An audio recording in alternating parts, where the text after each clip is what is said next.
Hey y'all, this is Amanda and welcome back to my Texas Zone 8A garden, and today we're going to be doing a few different chores in the garden, all very unique and different.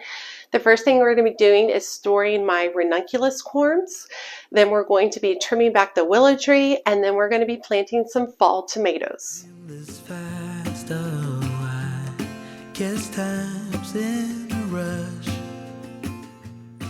So I definitely feel like I've gotten past the first part of the summer and we're heading into the deepest, hottest part of the summer. And there are still a lot of chores to do around the garden.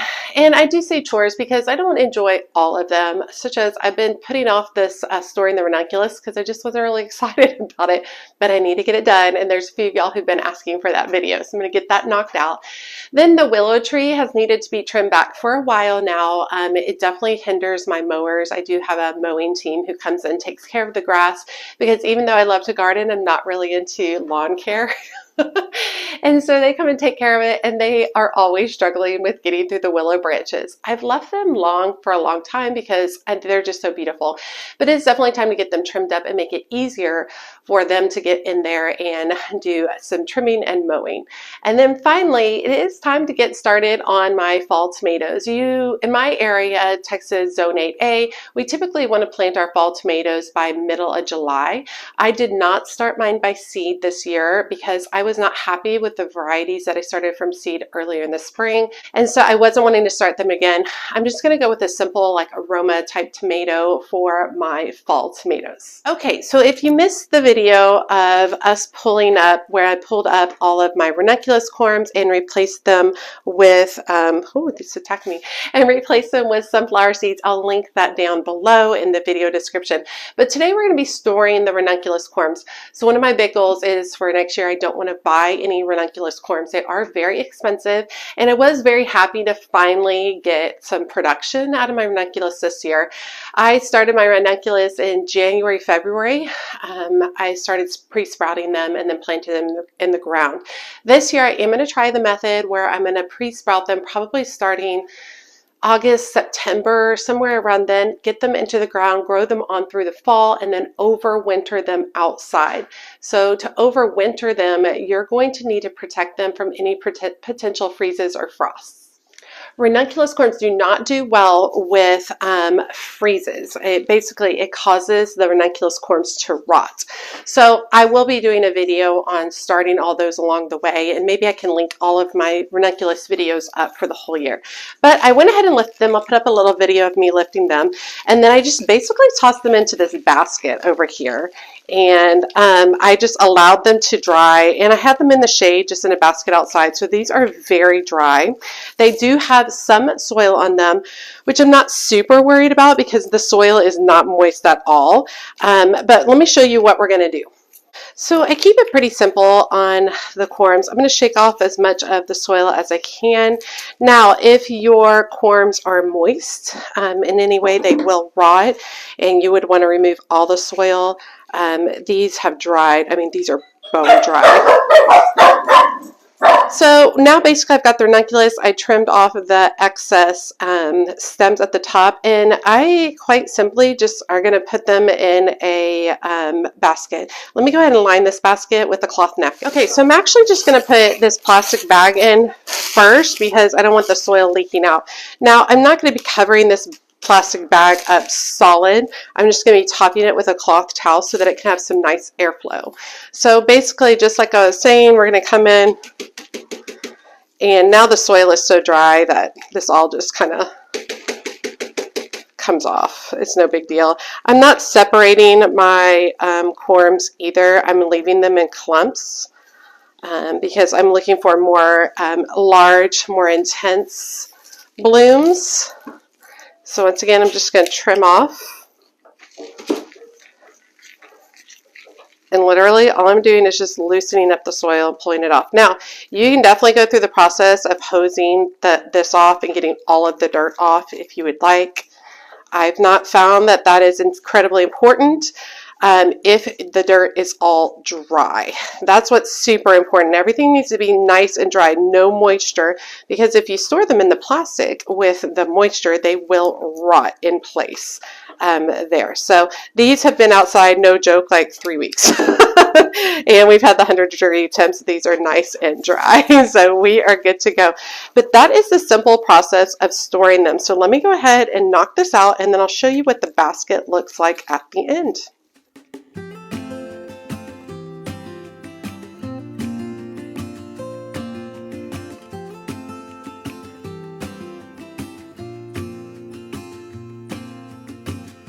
I never felt tomorrow closing in this fast. Oh, I guess time's in a rush.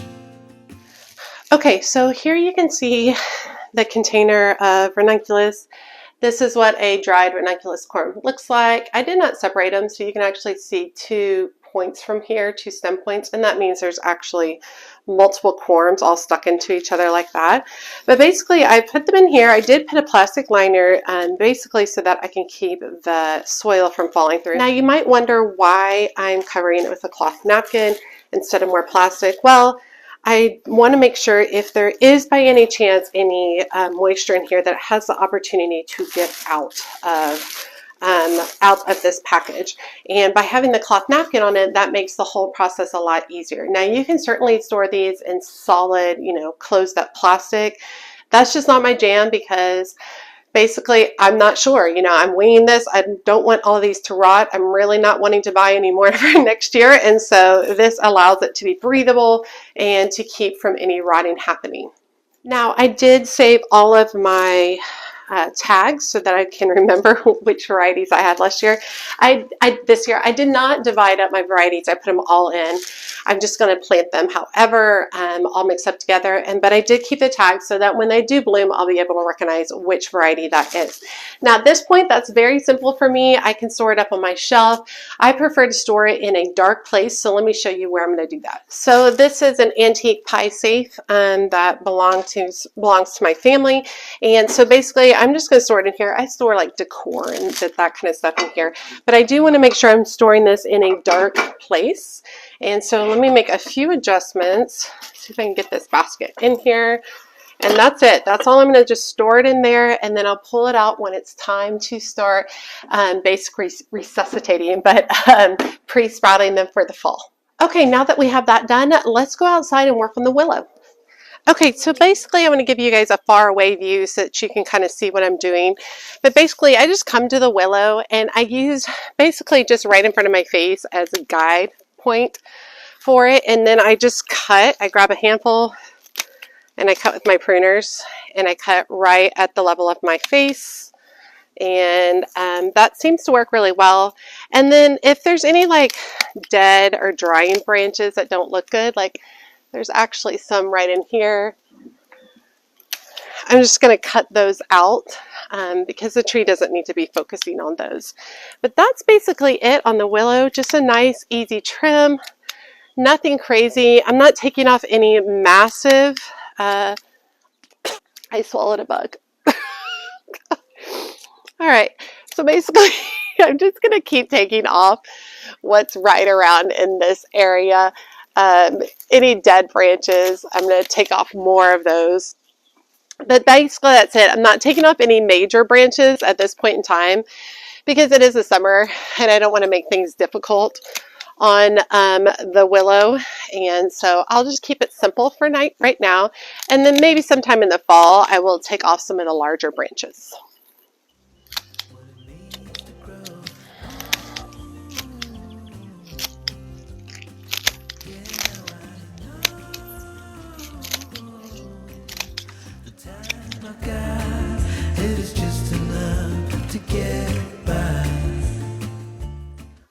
Okay, so I think this looks really nice. This is definitely room for the mowers to get in underneath the canopy, but I still have a good amount of shade. Good amount of shade still over there, especially when the sun continues, and it will set behind the tree. West is behind the tree, so it will still cascade a lot of sun this direction. All right, so last thing to do is get those tomatoes planted. Okay, I'm at Homegrown. I actually haven't been here in quite a while. They got a lot going, so I think I need to come back here and do a tour. But let's check out their tomatoes. So I was watching a TikTok with Epic Gardener the other day, and he was saying that we needed to grow bush tomatoes during the fall because they'll do better than indeterminate or vining tomatoes. But I'm actually not seeing. I only saw big things of tomatoes, and I really don't want to start with a big tomato plant. I guess these are a bunch of tomato plants right here. And this looks like a tomatillo.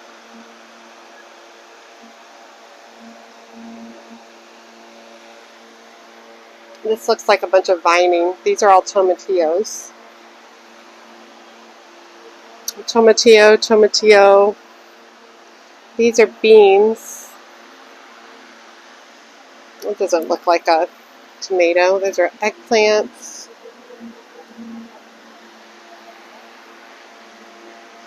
Yeah, I mean, I don't really want to deal with the big vines right now.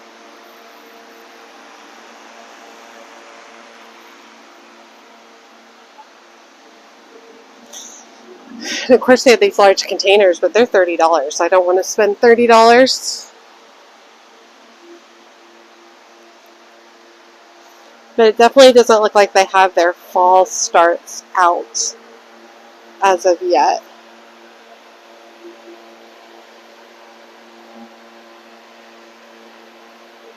Yeah, there's a super sweet 100.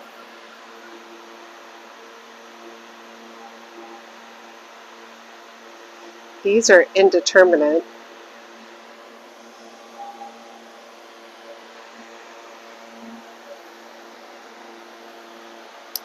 Okay, it looks like we'll have to try somewhere else. Okay, so we're at Covington's now. Let me see if they have anything available.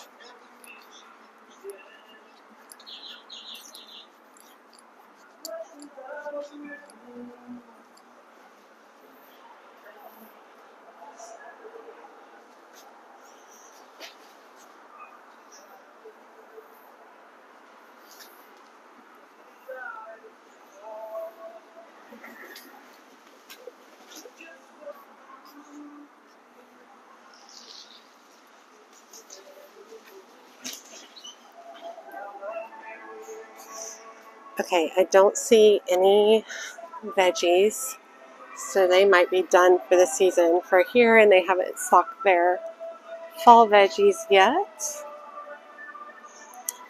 So I think my last place to stop is probably going to be Home Depot. Okay, so now we're here at Home Depot. This is my last resort, y'all. Let's see, I see a lot of peppers, rosemary, watermelon.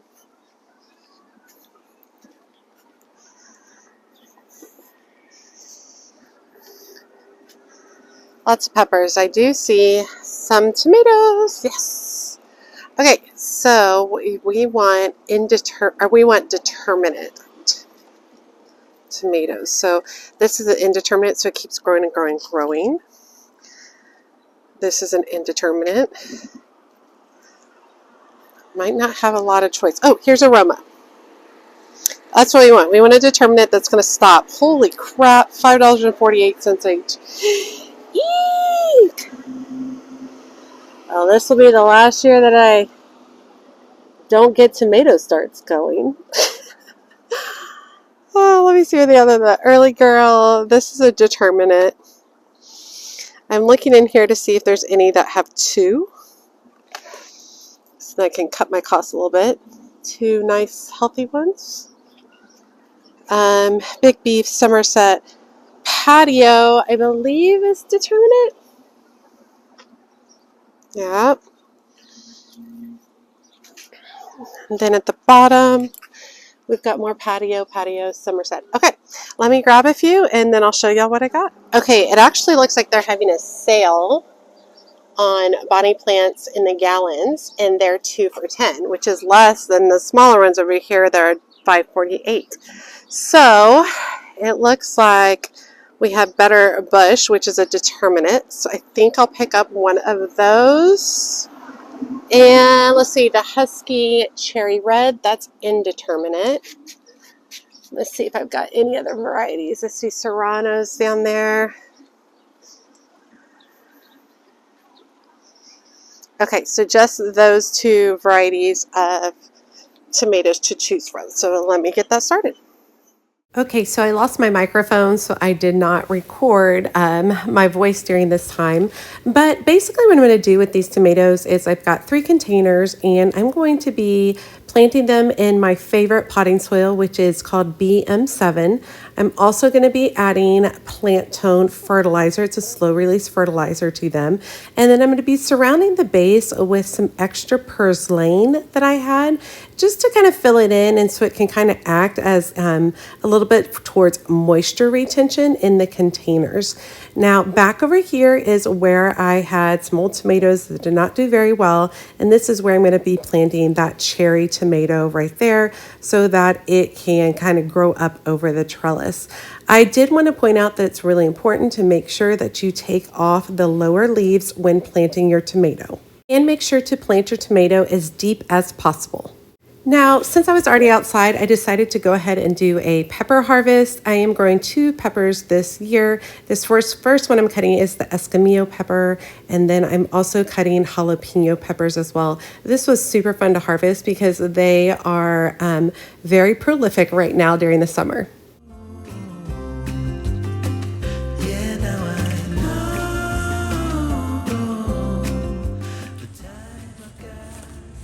Y'all, look at the size.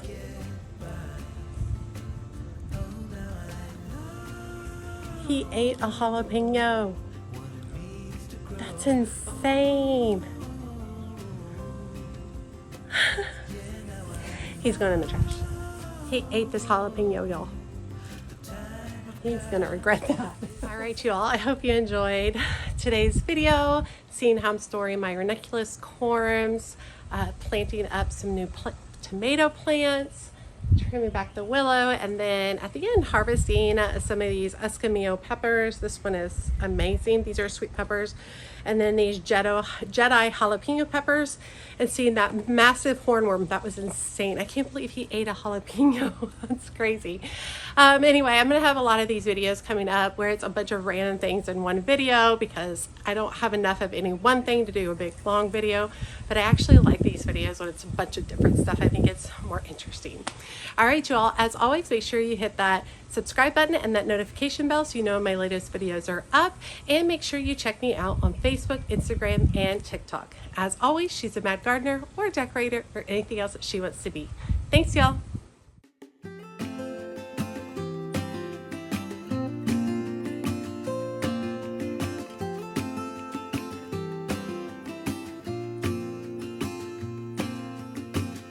I never felt tomorrow closing in this fast.